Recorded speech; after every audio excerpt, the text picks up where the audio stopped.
Hi everyone, welcome to Global Online. This is Ankita Sood. So research aptitude में types of research part 1 में important theory concepts आपके आज मैं clear करने वाली हूँ। ऑलरेडी स्टूडेंट्स हमने कुछ वीडियोस देखे हैं जिसमें रिसर्च के टाइप्स डिस्कस किए थे। रिमेनिंग टाइप्स को आज हम डिटेल में पढ़ेंगे एंड कल मैं इसी टॉपिक के ऊपर बेस्ड आपको कुछ पीवाईक्यूज और एक्सपेक्टेड क्वेश्चंस लेकर आऊंगी। स्टूडेंट्स पेपर वन की बेस्ट प्रिपरेशन के लिए एक कंप्लीट कोर्स हम लेकर आए हैं जिसमें आपको एग्जाम के लेवल के हिसाब से और प्रीवियस ईयर के क्वेश्चन पेपर को एनालाइज करके पढ़ाया जाता है। डेली 3 लाइव लेक्चर्स के साथ पेपर से पहले आपका पूरा सिलेबस तो कवर होगा ही, साथ ही पीवाईक्यूज और एक्सपेक्टेड क्वेश्चंस के साथ आपकी रिविजन भी करवाई जाएगी।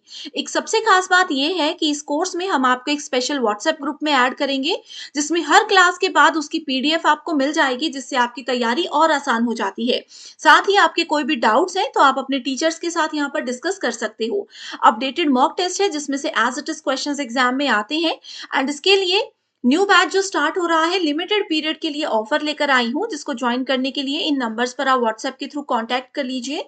साथ ही स्टूडेंट्स कुछ फ्री वीडियोस अवेलेबल है ग्लोबल ऑनलाइन ऐप में, इसको डाउनलोड कीजिए। स्टोर सेक्शन पर जाकर सर्च बार में लिखना है कोर्स का नाम, दैट इज आसाम स्लेट।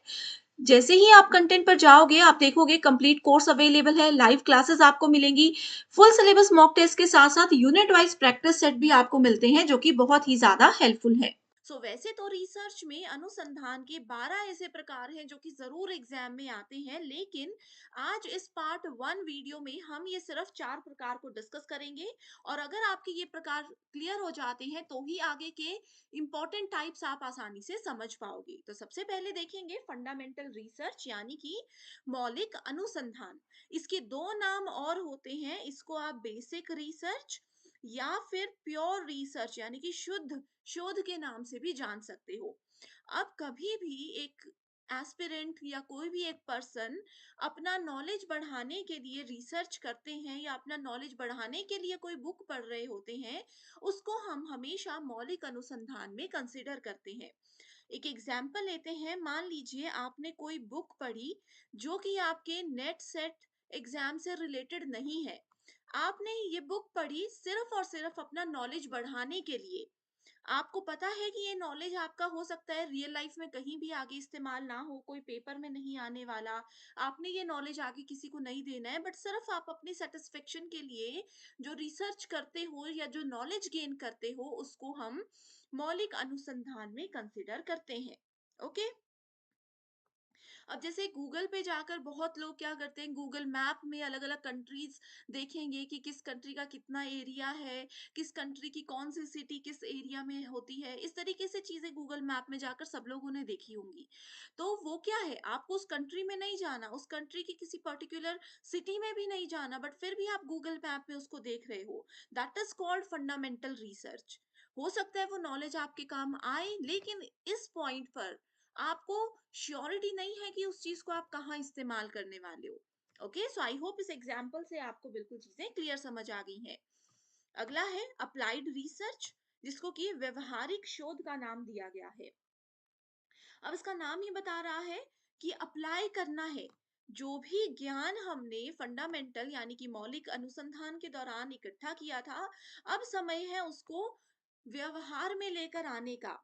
अब उसको व्यवहार में लेकर आने के लिए एक स्टूडेंट के, एक एस्पिरेंट के माइंड में एक गोल सेट होना चाहिए।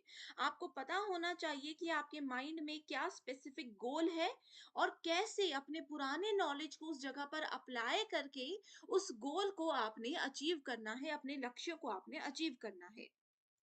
अप्लाइड रिसर्च की एक और प्रॉपर्टी ये होती है कि किसी भी प्रैक्टिकल प्रॉब्लम के दौरान हम इसको अप्लाई कर सकते हैं।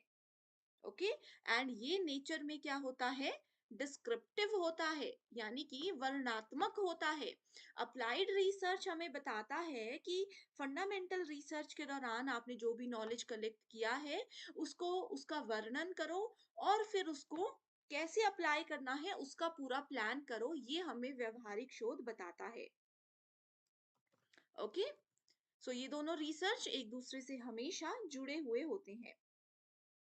बस इतना याद रखिए, अप्लाइड रिसर्च में जो भी अभी आपके सामने एग्जिस्टिंग प्रॉब्लम है, एकदम से जो सामने प्रॉब्लम है, उस प्रैक्टिकल, उस प्रॉब्लम का प्रैक्टिकल सॉल्यूशन क्या होना चाहिए, ये हमें अप्लाइड रिसर्च बताता है। अगला है एक्शन रिसर्च। अब एक्शन रिसर्च यानी कि कार्यवाही पर शोध, कार्यवाही शोध इसको आप बोल सकते हो। एक्शन रिसर्च का नाम ही हमें बता रहा है कि हमें इमीडिएट एक्शन लेना है। कोई जगह ऐसी होती है ना, कोई प्रॉब्लम ऐसी होती है जहां पर हमें सोच विचार करने का समय नहीं होता, हमें एकदम से एक्शन ले लेना होता है। जैसे कि मान लीजिए हॉस्पिटल में कोई पेशेंट है, वो बहुत क्रिटिकल कंडीशन में है एंड उनके आसपास फिलहाल इस टाइम पर कोई भी नहीं है कि हम उनके फैमिली मेंबर से पूछ सके कि क्या हम इनको ऑपरेट कर सकते हैं। ऐसे टाइम पर डॉक्टर्स की ये रिस्पॉन्सिबिलिटी होती है कि वो इमीडिएट एक्शन लेकर के क्या करे, ट्रीटमेंट शुरू कर दें या कोई भी डिसीजन ले लें। तो एक्शन रिसर्च हमें यही बताता है कि किसी भी सिचुएशन में हमें इमीडिएटली अपने नॉलेज को अप्लाई करके डिसीजन लेना होता है, उसको एकदम से अप्लाई हमें वहां पर करना होता है। ओके, सो इसकी प्रॉपर्टी ही हमें ये बताती है कि इमीडिएसी ऑफ इट्स एप्लीकेशन, जो नॉलेज था उसको अप्लाई करने के तरीके हमें पता है, लेकिन इमीडिएटली उसको एक्शन में लेकर आना हमें एक्शन रिसर्च बताता है। तो स्कूल मैनेजमेंट और हॉस्पिटल मैनेजमेंट इसका एक बेस्ट एग्जाम्पल है। अगला टाइप है डिस्क्रिप्टिव रिसर्च, यानी कि वर्णनात्मक अनुसंधान। ये एक ऐसा अनुसंधान होता है जो सिर्फ हमें किसी प्रॉब्लम के सॉल्यूशन का वर्णन देता है, लेकिन हमें ये नहीं बताता कि प्रैक्टिकली हम इसको कैसे इस्तेमाल करेंगे। ओके, सो डिस्क्रिप्टिव रिसर्च हमें बताता है कि एक सिस्टम के साथ एक सिचुएशन को ध्यान में रखते हुए कैसे चीज को अप्लाई करना है। ठीक है, लेकिन हेल्प, अब जैसे किसी फ्रेंड से आपने एक आइडिया लेना है, किसी प्रॉब्लम में आप फंस चुके हो, फ्रेंड ने आपको बहुत अच्छा बताया कि तुम ऐसे ऐसे करो, इस पर्सन के पास जाओ, ये आपको हेल्प कर देंगे। लेकिन वो फ्रेंड आपके साथ नहीं चल रहे हैं आपकी मदद करने के लिए, वो सिर्फ आपको वर्णनात्मक रूप से मदद कर रहे हैं। That is called descriptive research.